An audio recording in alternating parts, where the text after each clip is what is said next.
taking action for you. This is WMBD 31 News at 5.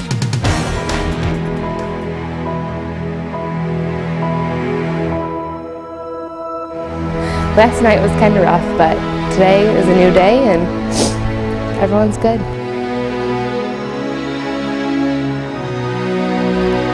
It's the second full day of recovery for Washington residents who continue to sift through the rubble where their homes once stood.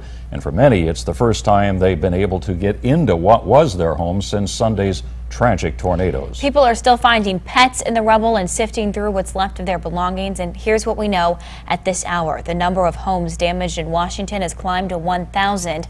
The city still under a curfew of 6 p.m. Residents can get to their damaged homes from 8 until 5 Wednesday.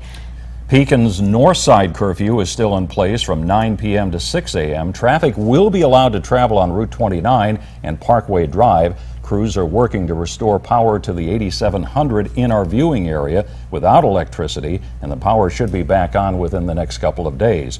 8 patients remain at OSF St. Francis Medical Center. One's in critical condition, one's serious. The rest are stable. All patients have been discharged from Unity Point Health in Methodist. Well, families across Washington took advantage of the few hours of daylight they had today. People are beginning the long cleanup process as they start to rebuild lives. WMBD's Sophie Nielsen-Colding was there today, just got out of the press conference with officials in Washington. Sophie, what are the first steps people are taking? What did you find out? We just finished up a press conference here just moments ago, and some things to note for tomorrow. In the 800 block of Lincoln Street, insurance representatives are going to start setting up if people want to get started on claims, just to come talk about the damage that their homes sustained, and also those Georgetown apartments that sustained a lot of damage. They're going to be bringing in some structural engineers to see if the building is sound. If it is, residents there will be able to start going to see if they can salvage any of their stuff. If the building is not safe, though, they aren't going to let people in. We were in some of these neighborhoods back here today, and as you can see, a lot of trees down. You could hear the sound of chainsaws. One of the biggest things that people need to do is cut down branches, in some cases get whole trees off of their houses, and that's just people going through trying to see if they can get things from their pre-tornado lives. We met up with one woman, Kristen Briney. She sifted through the debris pile that used to be her family's home. She and her husband huddled over their 3 children in the basement Sunday. This scene is what she came up to once the tornado passed. And even though her house is destroyed, she says she's counting her blessings. Even like my husband's grandma's china, we found some not broken. We found my daughter's crib sheets.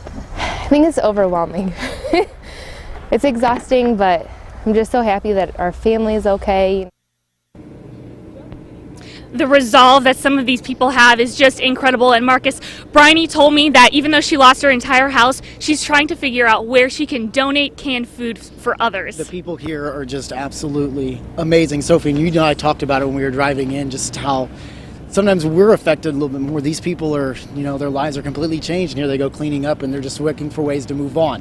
Also, the National Weather Service was here. That's another big story that happened today. Preliminary reports already put this storm as an EF4 storm, but officially the Weather Service did all of that stuff today. Their reports show that the tornado was on the ground for more than 46 miles with 1 fatality, and obviously more than 100 injured. The team started surveying the area Monday evening. That was last night, and finished up this afternoon. They say this is Central Illinois' strongest tornado they've seen in a very long time. This is bad, certainly. It's pretty much complete devastation. There's not much left of a lot of the homes in there. It's one of the strongest we've seen in a while. It's certainly, I've been here in Lincoln since 2003. It's the strongest I've seen.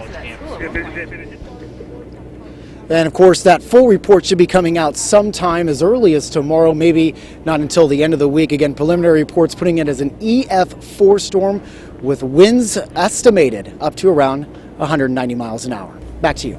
All right, Marcus, thanks so much for that update. Well, hundreds of people have been wondering just how they can lend a helping hand. One man decided he couldn't watch the destruction from a distance. Mike Rodkay just arrived in town this morning after an almost 18-hour drive from Texas. A Washington native, he's on active military duty at Fort Hood. He says he saw the destruction on Facebook and decided to act. He stayed at his mother's house on the outskirts of Washington until he can get into the city. As much devastation as there was, I told my boss in the Army, and I told her that I've got to come home. I have to. This is where I'm from. I can't have a major tornado at my hometown and just sit back in Texas and not do anything. Rodkay took 9 days of leave from the Army. He just bought a house in Washington about a mile from where the tornado hit. His family was planning to move in on December 1st. And many dogs and cats are still homeless as these shattered communities work to rebuild. Their owners are turning to social media as a way to find their pets, and tonight we bring you a success story. 32-year-old Josh Stevens lost his home in Washington, but he says his road to recovery is much easier tonight after being reunited with his dog Stella. Sunday, Stevens came home to find his apartment in ruins. Stella was gone. Well, after searching for his beloved pooch day and night, Stevens turned to the social media for help. His post was shared thousands of times, and thanks to the search effort, Stevens discovered a local animal clinic had Stella in its care. I wish I could thank whoever found her, you know what I mean? Like whoever took her out of there and rescued her, you know, I'm indebted to them. For those who haven't found their pets yet, just don't give up. Now, it's still not known who actually brought Stella to the animal clinic. Stevens is now using social media to help other storm victims find their pets. Sunday's EF4 tornado accelerated wind speeds to nearly 200 miles an hour. A force so strong, pictures, bills, and mail belonging to Washington residents landed in cities near Chicago. Christopher Lancaster, a local musician, lost 25 years worth of music when the twister crushed his home. This is video he shot before the storm flattened his neighborhood. Luckily, a Joliet woman thinks she found some of Lancaster's music. She spotted it in the sheets in her yard. Using Facebook, she's made contact with the family and is in the process of getting the items back to their owner. It's really heartwarming, you know, to know that we can make a difference even 100 miles away, you know, something that simply just blew on in. Get sent back to him and help him rebuild his life. Cherish that for the rest of my life, that someone returns something that I would never see again. That would be something very special to me. Lancaster is holding a benefit concert for tornado victims on November 27th. It'll take place at Trends in Creve Coeur. For more information, log on to our website, ciproud.com. Well, the devastation can be seen for miles in Washington, but for many residents digging through the rubble, they're learning where there's a will, there's a way. WMBD's Alexandra Suter reports. It's hard to imagine having your life in one big pile. In Washington, Alexandra Suter, WMBD 31 News. Something we want to note, police have found some people looting in some of these damaged neighborhoods. Residents were only allowed in from noon to 5 today. So if you see someone who doesn't look like they belong, they shouldn't be there, please report it to Washington Police. The Peoria area television stations are joining forces to help raise money for the tornado relief efforts in central Illinois. WMBD, WEEK, WHOI, and WTVP will produce a 1-hour live telethon on Wednesday night, that's tomorrow, from 7 until 8 p.m. Help on the Home Front will be broadcast simultaneously on all stations Wednesday night. WMBD's Bob Larson and myself will join WEEK's Tom McIntyre and Ashley McNamee as hosts of the event. We're coming together to rebuild hope for central Illinois. Also, starting at 6 a.m. Wednesday morning, WMBD 31 will be live from the American Red Cross all day long, helping raise money for tornado victims. So join us all day Wednesday for tornado relief. We'll be right back with more Rebuilding Hope coverage. But first, Marcus.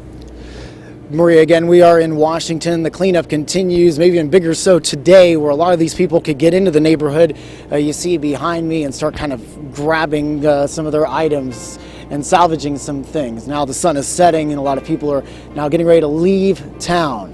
We're going to be in for a very chilly next couple of days as we roll into the middle of the week. We could be tracking rain as well, something these people do not want to hear. We'll break it down. Your full forecast coming up.